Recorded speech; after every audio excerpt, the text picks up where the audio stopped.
Kabalaba mo na I've been keeping up with what's happening in the world lately. And it got me thinking, what if I need to focus on how to share the words of God with you all? I want to help us all wake up to what's really important and not to get lost in all the noise.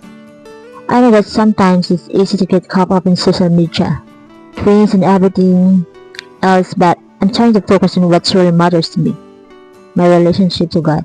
Maunang, I have this harsh question in my mind na, how can we claim to seek the Lord while we waste every precious minute of our body time just for the distraction that Satan uses to blind us to our divine purpose, turning our life into a meaningless chase instead of the internal destiny that we're meant for? Instead na dapat po maglaan man lang taog time to open our holy book, the Bible, yet wala man lang nato buhata. How can we know God and seek His kingdom? Sinaproceed tayo sa ngano'y-ano na itabo sa ito. It's because we people choose to live under deception and let Satan tricks distract us. Mauna kita dali rakan malit-ag ni Satanas sa iyang mga linlang sama sa paghatag kanato og comfort and instant gratification, ignorance of eternity, peer influence, pride and self-reliance, lack of accountability, idolizing human heroes over God, full sense of security, and religious activity. Tas kanang po mga words mo ng pasabot ng fear of missing out on worldly trends mo na kita. Tao, kinahanglan nato mabalik og mga lagad sa Diyos, magapangayog pasaylo o kabaguhan. Kaya ang pagbasol aduna kanunod sa hulihan, kita usa magbata og magsugod sa pagtuon sa iyang mga pulong ug ato kinaikalab sa tibuok kalibutan. Wala man pud siguro mawala no kung kita mabalik sa Ginoo ug hunahon na mas importante man diyang pakigrelasyon sa Ginoo spiritually, di ba?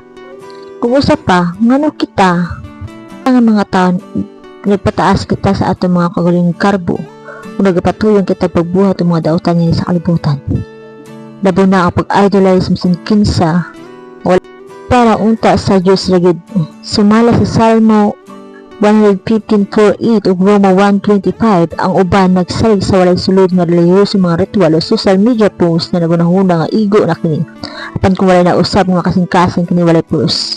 Sumala pa sa Santiago 2:17 nga ang pagtuo nga walay mga buhat patay. Sa katapusan ng kahadlok nga mawad-an pumo sa mga kalibutan ng uso na pugos sa mga tao sa pagukod sa malabay ng mga uso. Sa kadaghang mga butang na mga gabira nato palayo nga to sa Ginoo.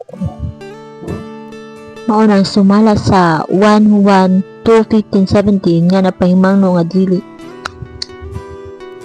natin yung hugmao ng kalibutan o mga tinguhanan. Kay kani ang isa sa makapalayo ka nato sa Ginoo.